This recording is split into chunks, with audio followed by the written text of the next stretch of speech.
After what we saw was pretty encouraging non-farm payroll figures on Friday, and others would be probably 4 or 5% higher than they currently are today.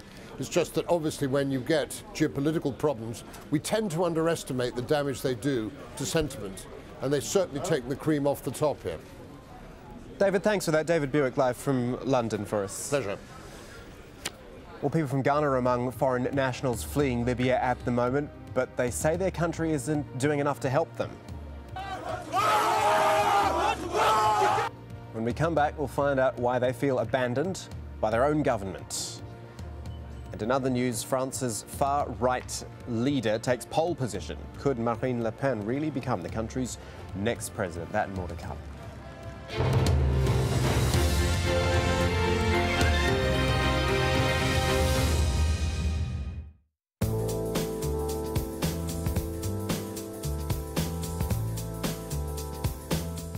Hello. Flood concerns have returned to Australia. This time it's South Australia.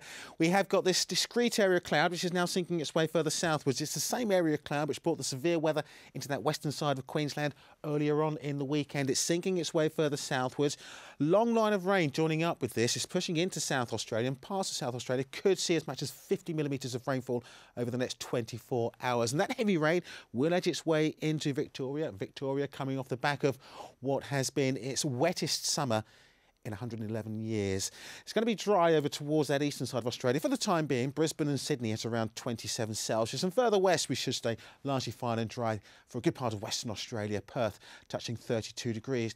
Fine and dry too for much of South Asia now. Largely clear skies here. We still have that cloud up towards the far north of India through Afghanistan, edging a little further eastwards.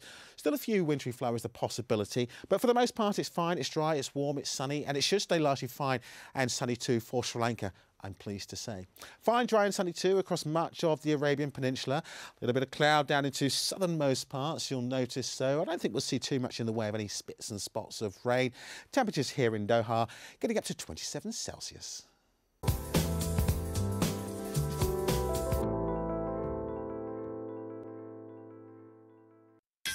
If you're a Nokia user, you can download AlJazeera's news widget from Nokia's Ovies store. The news widget, available on compatible Nokia devices, gives users quick and easy access to real-time news updates from Al Jazeera English. See the world in real time. Al Jazeera Mobile. Leaders are remembered, be they loved or feared. But what of the men and women whose hands build their monuments and whose blood stains their battlefields? People in power at this time on Al Jazeera.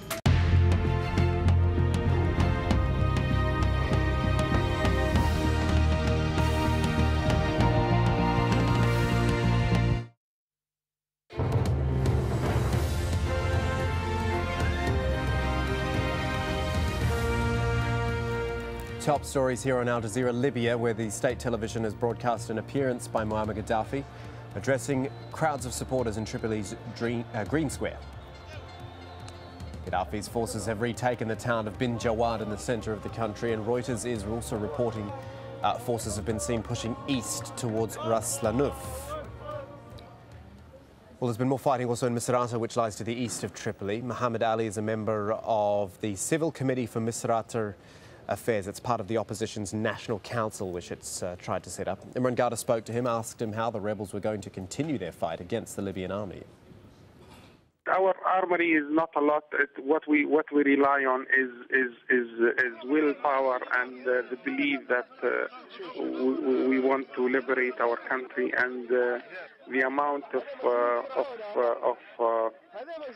dislike and hate towards the system and the dictator.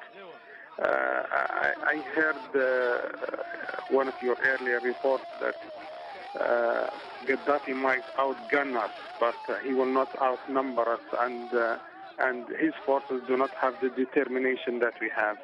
Do you want outside help? Yes, specific help. Specific help. A no-fly zone is long overdue, and selected or selective surgical strikes, I think, are called for. But these calls for direct military action are not being met with much enthusiasm in the United States. Senator John Kerry says they would actually be counterproductive, so he set out some other options. 1, prepare a no-fly zone in conjunction with our allies, not implement it. Certainly, first hope would be, if it were called on, to be done only in the context of international agreement and sanction. But right now, they don't want that, and I think that's good. The last thing we want to think about is any kind of military intervention, and I don't consider the fly zone stepping over that line. We don't want troops on the ground.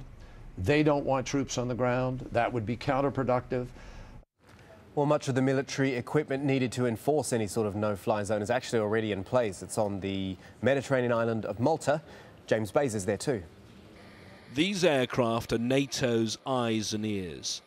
The AWACS is packed with the most sophisticated cameras, surveillance and monitoring equipment.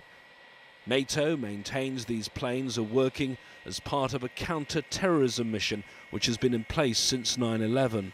But that mandate is a pretty broad one, checking on suspicious aircraft and ships.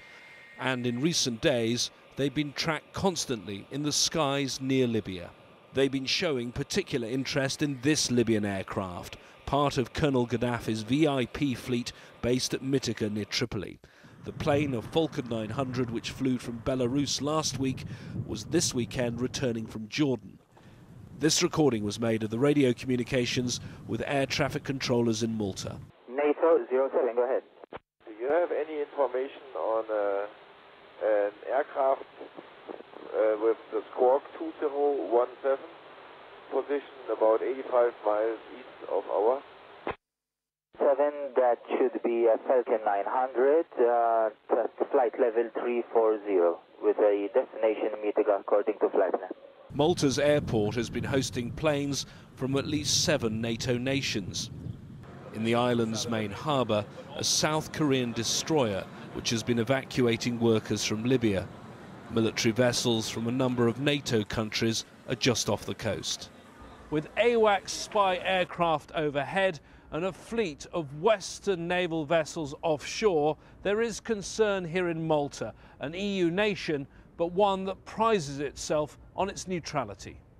A former Prime Minister of Malta told me he doesn't believe Western powers when they say they're only here to evacuate their nationals. They cannot be trusted because if I were in their place, I would exploit the opportunity I have of the strategic position to spy and to do all that is necessary in preparation of any military attack. So it's not a question of evacuation only. They are exploiting also the circumstances for their own ends. It's adding to concern here that this island's neutrality is slowly being eroded. James Bays, Al Jazeera, Malta. Well, migrant workers in Libya have been leaving the country ever since this uprising began. But on the Tunisian-Libyan border, workers from the African country of Ghana say they're being discriminated against. Many, in fact, feel their governments abandoned them. Mohammed Val has their story.